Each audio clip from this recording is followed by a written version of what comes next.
கோலி talk Kollywood news. ட்விட்டர்ல 30 லட்சத்தை தொட்ட ரஜினிகாந்த்.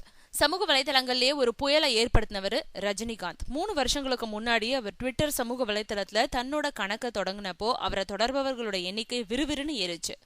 இத்தனைக்கும் ரஜினிகாந்த் அடிக்கடி ட்விட்டர்ல பதிவு செய்யறதும் கிடையாது. இருந்தாலும் அவரை தொடர்பவர்களோட எண்ணிக்கை நாளுக்கு நாள் அதிகரிச்சுக்கிட்டே தான் வந்தது. நேத்து அவரை தொடர்பவர்களோட எண்ணிக்கை 30 லட்சத்தை தாண்டியது. பிப்ரவரி 4ஆம் தேதி விசாரணை படத்தை பாராட்டி அவர் பதிவு செஞ்சதுக்கு பிறகு இதுவரைக்கும் வேறு எந்த பதிவையும் இடல. கபாலி டீசர் வெளிவந்த போதும், கபாலி பாடல்கள் வந்த போதும், 2.0 படப்பிடிப்பு ஆரம்பமான போதும் கூட அவர் எந்த கருத்துக்களையும் சொல்லல. கபாலி டீசர் 2,20,00,000 பார்வையாளர்களை கடந்தும் 4 லட்சம் லைக்குகளை கடந்தும் கூட அவர் அதுக்காகவும் எந்த பாராட்டியும் நன்றியும் தெரிவிக்காம அமைதியாவே இருக்காரு. தங்களோட டீசரும் ட்ரெய்லரும் 1 லட்சம் கடந்தாலே சாதனைன்னு கூவிக்கிறவங்க மத்தியில ரஜினிகாந்த் வழக்கம் போலவே அமைதி காத்துக்கிட்டு இருக்காரு.